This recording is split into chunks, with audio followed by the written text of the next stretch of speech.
राधे राधे, जय श्री कृष्णा। तो आज हम शेयर कर रहे हैं आप सभी के साथ देवशयनी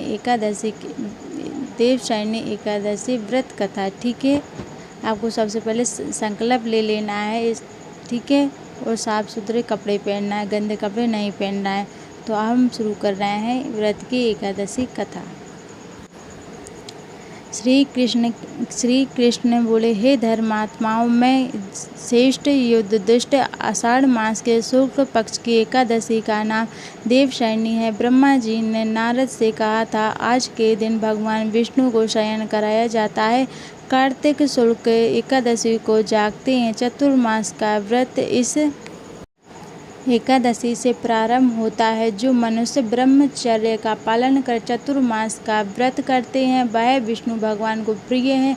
शिवलोक में उसकी पूजा होती है। सूर्य देवता उसे नमस्कार करते हैं। चंद्र आदि कठिन व्रत भी यही चतुर्मास के व्रती को समर्पित के समय करना चाहिए। ब्राह्मणों को भोजन दक्षिणा से सम्मान करें। गऊओं का दान कर सकें तो उत्तम है, नहीं तो गर्म वस्त्र का दान अवश्य करें। और तिल के साथ मिलाकर जो स्वर्ण दान करते हैं, वह भोग मोक्ष दोनों प्राप्त करते हैं। गरीबों के लिए गोपी चंदन के दान से भगवान प्रसन्न होते हैं। हल्दी के दान से गौरी शंकर जी प्रसन्न होते हैं।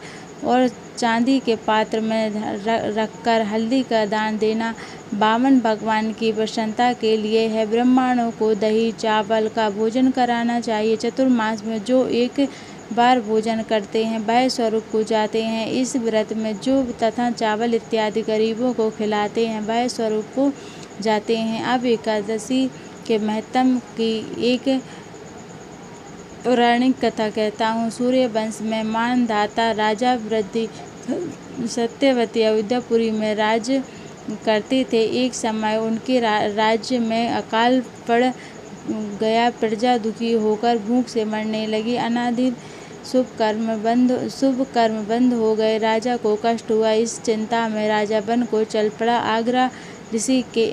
अंगिरा ऋषि के आश्रम में जाकर कहने लगा, हे सप्त ऋषियों में श्रेष्ठ गिरिराजी, मैं आपकी शरण में हूँ। राजा के पापों से प्रजा को दुख मिलता है और मैंने अपने जीवन में किसी प्रकार का कोई पाप नहीं किया। आप दिव्य दृष्टि से देखकर कहो, अकाल पड़ने पर क्या कारण है? अंगिरा मुनि बोले, सत्य युग में ब्राह्मणों का वेद पढ़ना और तपस्या करना धर्म है, परंतु आपके राज्य में आजकल एक सूत तपस्या कर रहा है। सूत को मारने से दोष दूर हो जाएगा, प्रजा सुख पाएगी। मानधाता बोले, मैं उस निरपराध तपस्या करने वाले सूत को न मारूंगा। आप इस कष्ट से छूटने का कोई सुगम उपाय बतलाएं। ऋषि राजा से बोले, मैं आपको सुगम उपाय बताता हूँ। भोग तथा मोक्ष देने वाली देवशयनी एकादशी है। इसका विधि पूर्वक व्रत करो। उसके प्रभाव चतुर्मास तक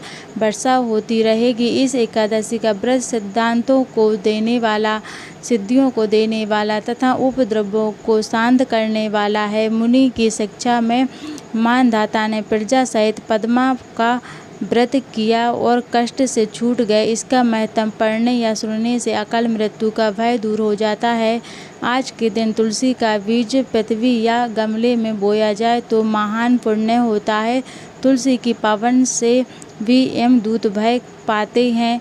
जिनका कंठ तुलसी माला से सुशोभित हो, उसका जीवन धन्य समझना चाहिए। बोले श्री देवशयनी व्रत एकादशी आप सभी को अच्छी लगी हो तो कमेंट में राधे राधे जरूर लिखें अवश्य।